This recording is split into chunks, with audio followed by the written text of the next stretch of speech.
and welcome to your third Lawn Gnomes Guide 2. And this is a thing that I am very proud of because not only is this something that is somewhat entertaining, but it is also somewhat important and educational for all those out there that may want to use my advice in life. In the past couple of years, I have talked about a lot of stuff involving school and time management and academia, but over the past couple of months, maybe even the last year, I have actually discovered a topic that I felt would be imperative that I brought to you guys for my guide this year. I speak to a lot of you. I read your comments, I talk to you guys on Facebook, I talk to you guys on Twitter, and I watch a lot of your videos. And a lot of you, especially in the BookTube and Funko Pop communities, even in the movie community, you guys are all something that I am. And it's a commonality that we share, and that is collecting. We love to collect. And I like to collect more things in life than you would possibly imagine.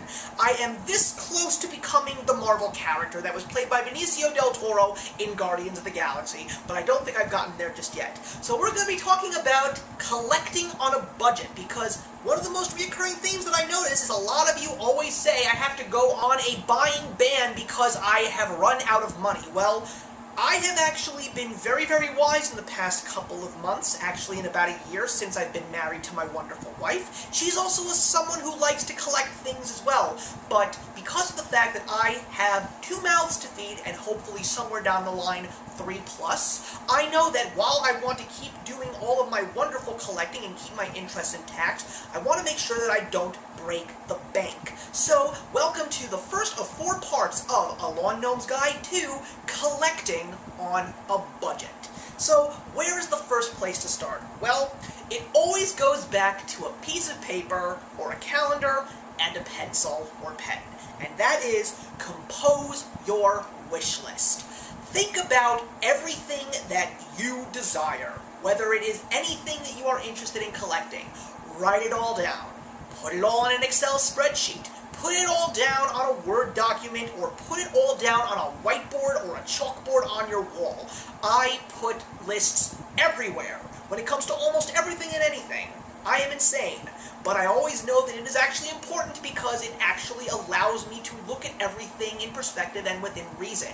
You can always add and take away from it, because sometimes when you're taking a look at certain things that you may in fact want, the question will come into your head, do I really, really, really, really want this? And sometimes the answer ends up being no.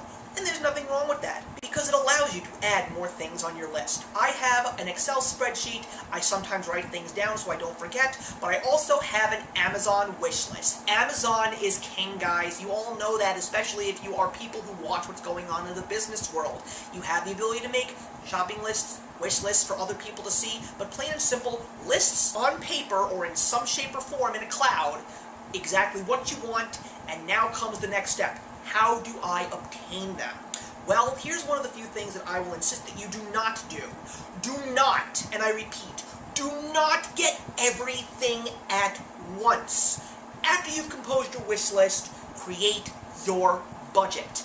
Take a look at a calendar and write down all of your monthly expenses. If you have a car, your car bill and your car insurance. If you have college loans, your college loans. If you already have health insurance or life insurance, write down your premium payments each month. Write down your credit card bills, which can fluctuate, and that is something that we will discuss as this moves on. And every other expense that you know comes out of your pocket or your checkbook or your bank account every single month. And then take a look at how much income you bring in. Write down all of your paychecks and everywhere that you know every single month an income stream is coming towards you. That gives you the ability to take a look at your expenses and take a look at your income. And then you find the difference. See how much money you have left over.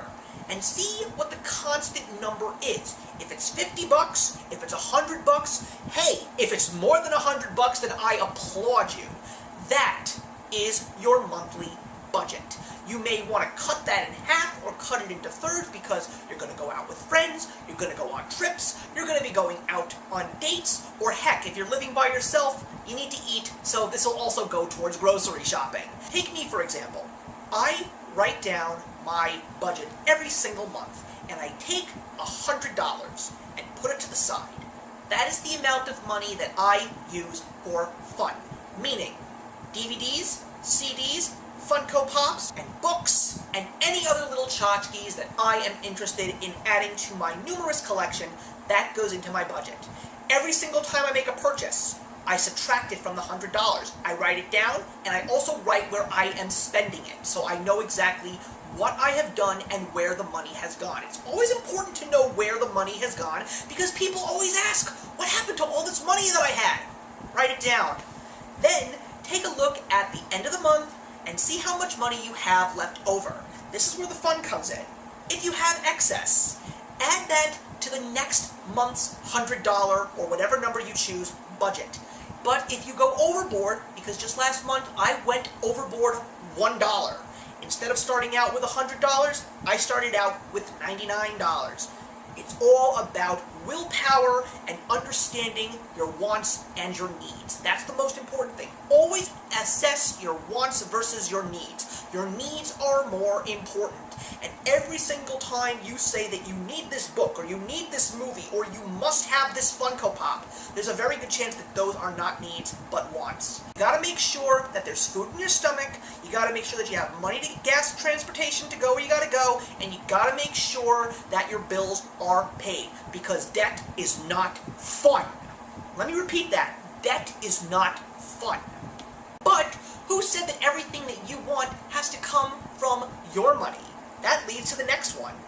Tell others what you want. Share your wish list with your friends and family. Let them know that your birthday is coming up. Let them know the holiday is coming up. Or, another thing that you could do, get somebody else a birthday gift, a Father's Day gift, a Mother's Day gift, a just because gift. Any gift that you give, there's a very good chance that you will receive something in kind from those people that you have given gifts to. And let me tell you something. I give people Funko Pops for their gifts, and they give me Funko Pops back. So it's very cool to see that certain things go well hand in hand. But if you let people know what you really want, the people who truly care about you and love you will get you those things when the perfect times are right. And that wraps up the very first of 4 episodes of A Lawn Gnome's Guide to Collecting on a Budget. I'm hoping that you guys will gain something good from this, and I would love for you to put your comments in the box below. Let's have a discussion, because I'm pretty sure you guys are going to want some more tips and tricks. But until then, I will see you in the next episode. Take care. Hey, thank you so much for stopping by my channel today. If you're new here and want to see more of what my channel has to offer, please click on the link to my last video, or hit that subscribe button to be kept up to date with all of my uploads. Content of all sorts is posted here quite often, so trust me, you do not want to fall behind. I will see you in the comments, and actions speak louder than words.